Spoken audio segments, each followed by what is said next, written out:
Assalamualaikum warahmatullahi wabarakatuh. Halo guys, kembali lagi dengan kami kelompok penjualan mata kuliah penganggaran Prodi Akuntansi Keuangan Perusahaan semester 5 kelas A, mahasiswa Politeknik Negeri Sambas. Nah, di mana pada video kali ini kami akan membahas materi yang ketiga tentang anggaran pendapatan. Oke guys, sebelum lanjut ke video berikutnya, jangan lupa like, comment, and subscribe.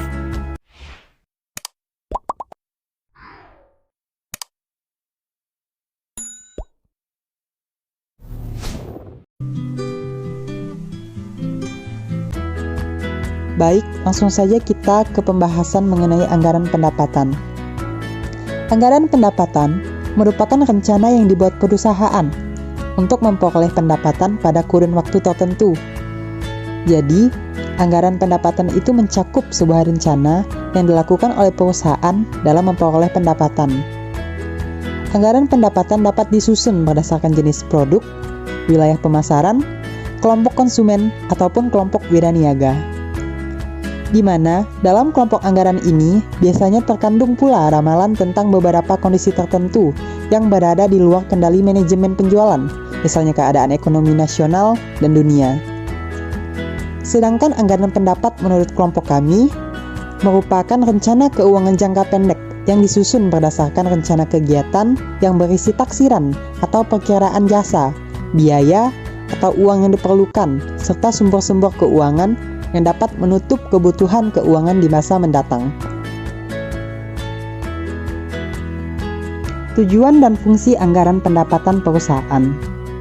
Membuat anggaran pendapatan berarti membuat rencana, menetapkan apa yang dikerjakan, dan menentukan proses mengerjakannya. Agar suatu perusahaan dapat terhindar dari pemborosan anggaran dan mendapatkan hasil yang maksimal, yaitu dengan cara yang pertama, menentukan perencanaan atau planning, menetapkan visi, misi, dan jenis rencana, atau menetapkan tujuan, kebijakan, peraturan, metode, strategi, standar prosedur, dan lain-lain. Kemudian yang kedua, memanajemen perusahaan, yaitu dengan menyusun program, menetapkan kebijakan dan strategi, serta menyusun dan melaksanakan anggaran di tiap divisi. Kemudian yang ketiga yaitu tujuan atau goal yang ingin dicapai oleh perusahaan tertentu. Yang keempat, sasaran.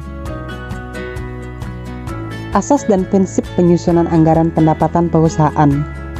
Asas penyusunan anggaran pendapatan perusahaan yaitu antara lain, yang pertama, asas universalitas. Asas ini menghendaki agar anggaran disusun menurut jumlah bruto dari belanja pendapatan, di mana rumusnya sebagai berikut. Bruto sama dengan neto plus tara, tara sama dengan bruto dikurang neto, kemudian neto sama dengan bruto dikurang tara, di mana bruto merupakan berat kotor, neto merupakan berat bersih, tara merupakan berat wadah. Kemudian asas yang kedua yaitu asas keseimbangan. Asas ini menghendaki belanja yang dilakukan dapat ditutup dengan pendapatan yang akan diterima sehingga tidak defisit atau mengalami kerugian. Kemudian asas yang ketiga yaitu asas pemerincian anggaran, di mana anggaran ini menghendaki anggaran yang terperinci susunannya. Prinsip penyusunan anggaran pendapatan perusahaan. 1. Keterlibatan manajemen. Merupakan keterlibatan manajemen dalam penyusunan rencana mempunyai makna bahwa manajemen memiliki komitmen yang kuat untuk mencapai segala sesuatu yang direncanakan.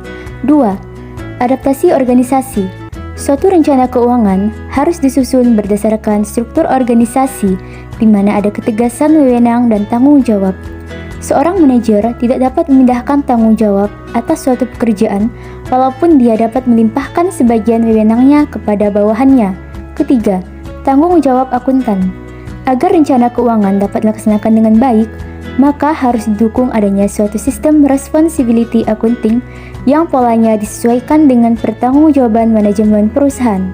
Keempat, tujuan orientasi. Penetapan tujuan realistis akan menjamin kelangsungan hidup dan pertumbuhan perusahaan dalam jangka panjang. Kelima, komunikasi penuh. Suatu perencanaan dan pengendalian dapat berjalan secara efektif apabila antara tingkatan manajemen mempunyai pemahaman yang sama tentang tanggung jawab dan sasaran yang akan dicapai. Keenam, harapan realistis. Dalam perencanaan, manajemen harus menetapkan sasaran yang realistis artinya memungkinkan dapat dicapai. Maka, sebaiknya manajemen harus menghindari konservatisme dan optimisme yang berlebihan yang menjadikan sasaran tidak dapat dicapai. Ketujuh, ketepatan waktu. Laporan-laporan mengenai rencana harus diterima manajer yang berkompeten tepat pada waktunya agar informasi tersebut berguna bagi manajemen. 8. Aplikasi fleksibel. Perencanaan tidak boleh kaku, tetapi harus terdapat celah untuk perubahan sesuai dengan situasi dan kondisi. Terakhir, ke-9, bonus dan sanksi. Manajemen harus melakukan penilaian kinerja manajer berdasarkan perencanaan yang telah ditetapkan. Jadi, manajer yang kinerja di bawah atau melebihi standar harus dapat diketahui sehingga pemberian suatu reward atau punishment oleh manajemen menjadi transparan. Cash inflow.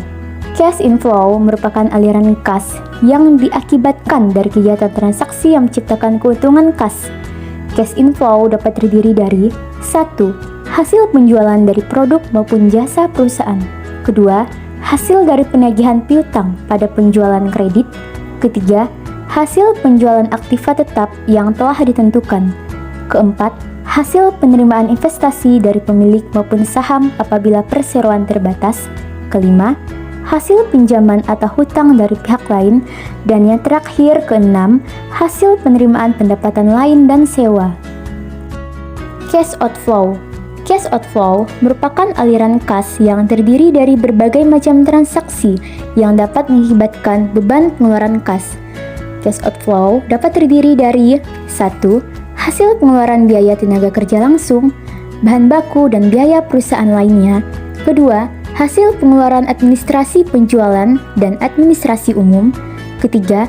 Hasil pembelian dari aktiva tetap. 4. Hasil pembayaran hutang-hutang pada perusahaan. 5. Hasil pembayaran kembali dari investasi si pemilik usaha. Dan yang terakhir, ke-6, hasil pembayaran sewa, bunga, pajak, dividen, dan biaya pengeluaran lainnya. Manfaat penyusunan anggaran pendapatan perusahaan terdiri dari 2, yaitu yang pertama, usaha yang dilakukan oleh perusahaan akan berjalan mulus dan berhasil karena ditunjang dengan kebijakan yang relevan serta perencanaan keuangan yang matang. Yang kedua, membantu dan memudahkan manajer dalam mengelola dan melaksanakan semua kegiatan perusahaan. Cara menyusun anggaran pendapatan perusahaan dengan baik. Yang pertama, penentuan pedoman anggaran.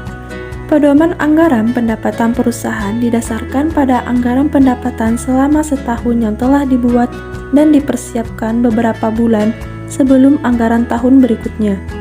Dalam penyusunan ini, dikenal manajemen puncak sebagai dasar dalam menyusun anggaran pendapatan. Kegiatan manajemen puncak antara lain: A. Penetapan rencana besar perusahaan sebagai dasar penyusunan anggaran pendapatan perusahaan. Rencana besar ini disusun layaknya tujuan, asumsi, dan juga kebijakan dari anggaran pendapatan yang dibuat. B. Pembentukan panitia untuk menyusun anggaran pendapatan perusahaan selama periode tertentu. Yang kedua, persiapan anggaran. Setelah aktivitas manajemen puncak, perusahaan membutuhkan waktu untuk mempersiapkan anggaran. Dalam hal ini, yang melakukan persiapan tidak hanya staf di bagian keuangan saja, melainkan dibutuhkan kerjasama yang solid dari semua divisi supaya penganggaran berjalan sempurna. Yang ketiga, penentuan anggaran.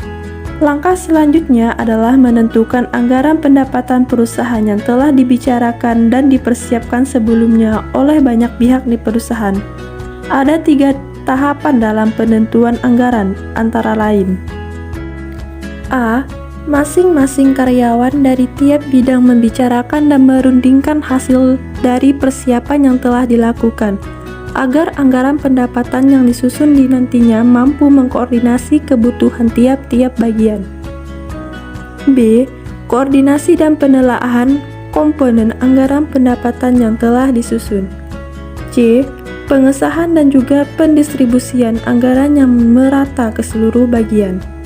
Yang keempat, dalam tahap ini, Pihak manajemen perusahaan dan direksi akan melakukan pengesahan setelah melakukan uji kelayakan dan pengkajian dari tiap anggaran pendapatan perusahaan yang disusun oleh tiap-tiap bagian perusahaan yang nantinya berkedudukan sebagai pengguna anggaran.